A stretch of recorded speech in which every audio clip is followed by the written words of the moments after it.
आखिर भोलेनाथ ने क्यों काटी वानर की लंबी पूंछ?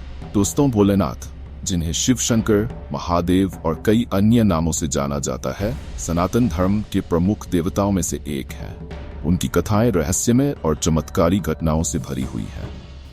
एक ऐसी ही कथा है जिसमें शिवजी ने एक वानर की लंबी पूंछ काट दी थी। ये कथा न केवल रोमांचक है, बल्कि इसके पीछे छिपा संदेश भी बेहद गहरा है। ये घटना उस समय की है जब भोलेनाथ कैलाश पर्वत पर तपस्या में लीन थे। शिवजी की तपस्या को भंग करने का साहस शायद ही कोई कर सकता था, लेकिन एक वानर जो अत्यंत घमंडी और अपनी लंबी पूंछ पर अभिमान करने वाला था, ने भोलेनाथ की तपस्या में विघ्न डालने का निश्चय किया। ये वानर सामान्य वानरों से अलग था। उसकी पूंछ इतनी लंबी थी कि वह जहां भी जाता उसकी पूंछ का चर्चा होता।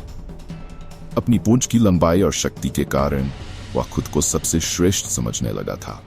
एक दिन उसने सोचा, अगर मेरी पूंछ इतनी शक्तिशाली है तो मैं इसे भोलेनाथ की तपस्या भंग करने के लिए उपयोग करूंगा।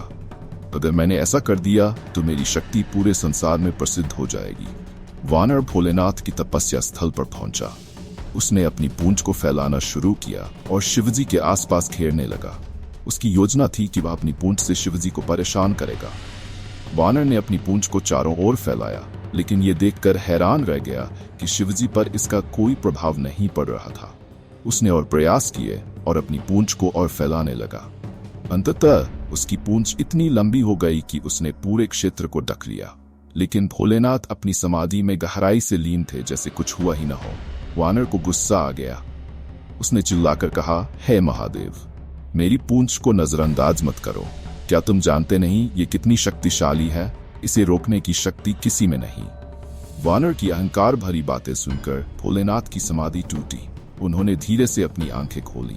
उनकी आंखों से ऐसी अद्भुत शक्ति प्रकट हुई कि पूरा वातावरण शांत हो गया। उन्होंने कहा, हे वानर, क्या तुम्हें अपने बल और अपनी पूंछ पर इतना अभिमान है कि तुम मेरी तपस्या में विघ्न डालने चले आए? वानर ने अहंकार में कहा, मेरी पूंछ इतनी शक्तिशाली है कि इसे कोई काट नहीं सकता। मैं सबसे बलशाली हूं। शिवजी ने मुस्कुराते हुए त्रिशूल उठाया और कहा, तो चलो देखते हैं तुम्हारी पूंछ की शक्ति। वानर ने चुनौती स्वीकार की। जैसे ही शिवजी ने त्रिशूल चलाया, वानर की विशाल पूंछ तुरंत कटकर गिर गई। वानर को अपनी गलती का एहसास हुआ। उसने शिवजी से माफी मांगी और कहा, हे महादेव, मुझे क्षमा करें। मैं अहंकार में अंधा हो गया था। अब मुझे अपनी भूल का एहसास हो गया है। भोलेनाथ ने वानर को क्षमा करते हुए कहा, अहंकार हर किसी का नाश कर देता है।